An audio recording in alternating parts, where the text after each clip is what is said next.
Sir party అధ్యక్షుడు ఇప్పుడు state president అధ్యక్షతనే next ఎన్నికలకు వెళ్తున్నారా? అధ్యక్షులు ఏమన్నా భారతీయ జనతా పార్టీలో ప్రతి 3 సంవత్సరాలకు ఒకసారి బూత్ అధ్యక్షుని దగ్గర నుంచి మొదలుకొంటే ఆల్ ఇండియా అధ్యక్షుని వరకు మార్పులు చేర్పులు జరుగుతాయి. రామచంద్రరావు గారి టెన్యూర్ 3 సంవత్సరాలు అయిపోతే, ఎన్నికలు అయిపోయిన తర్వాత వచ్చేది ఉంటే అధ్యక్షుడు మారుతాడు, లేదా వారి పనితీరు బాగుందంటే రెండో టర్మ్ కూడా అవకాశం ఇస్తుంది మా పార్టీ. సో సింపుల్ క్వశ్చన్ అది.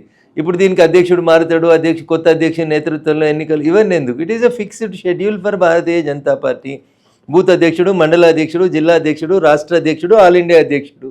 మా పార్టీలో టెన్యూర్ 3 సంవత్సరాలు. ప్రతి 3 సంవత్సరాలకు ఒకసారి అధ్యక్షుల మార్పిడి జరుగుతుంది.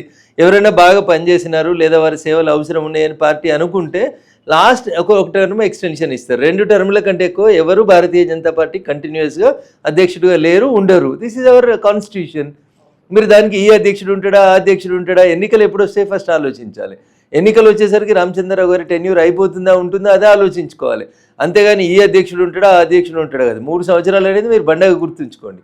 3 సంవత్సరాల తర్వాత మాత్రమే మార్పులు చేర్పులు జరుగుతాయి. సార్ కిషన్ రెడ్డి, బండి సంజయ్, ఈటల, రఘునందన్, అరవింద్, ఈ 5 రీట్లో నెక్స్ట్ ఒకవేళ సీఎం క్యాండిడేట్ అంటే బీజేపీ ప్రభుత్వం వస్తే ఎవరవుతారు? కమలం గుర్తు గెలిచిన తర్వాత అప్పుడు గెలిచినటువంటి ఎమ్మెల్యేలు అందరూ కూర్చొని ఎవరిని చేయాలని అనుకుంటే అప్పుడు మా ఆల్ ఇండియా పార్టీ డైరెక్షన్స్ మేరకు మాకు పార్లమెంటరీ పార్టీ బోర్డు ఉంటుంది. కేంద్ర పార్టీ నుంచి 2 పరిశీలకులు వస్తారు. వాళ్ళ సమక్షం లోపల ఎమ్మెల్యేల అభిప్రాయం తీసుకున్న తర్వాత ఎవరిని ఎమ్మెల్యేలు ఇష్టపడ్డా లేదా ఎవరిని పార్టీ నాయకత్వం ఇష్టపడితే వాళ్ళే ముఖ్యమంత్రి అవుతారు. It is too early to comment something on this. సరే, మీకు వీళ్ళల్లో పనితీరు నచ్చే వీళ్ళల్లో ఎవరి పనితీరు మీకు ఎక్కువ ఇష్టం, లేకపోతే ఎవరికి మీరు కొంత క్లోజ్ ఎక్కువ? ఒకరిని ఇంకొకరితో కంపేర్ చేయలేము. ఒక్కొక్కరి పనితీరు, ఒక్కొక్కరి వ్యక్తిత్వం ఒక రకంగా ఉంటుంది. సార్ బయట వాళ్ళు అడగట్లేదు సార్.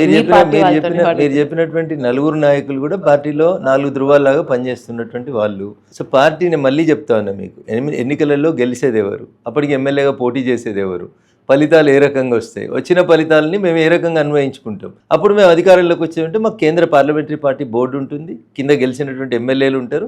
అందరూ సమన్వయం చేసుకొని ఆ రోజు ముఖ్యమంత్రి క్యాండిడేట్ నిర్ణయించబడతాడు. కానీ మిగతా పార్టీలాగా నేను ముఖ్యమంత్రి, నువ్వు ముఖ్యమంత్రి, 2034 దాకా నేనే ఉంటా, ఇట్లాంటి ఉత్తర కుమార ప్రగల్భాలు ఏవి కూడా మా పార్టీలో నడవవు, కుదరవు.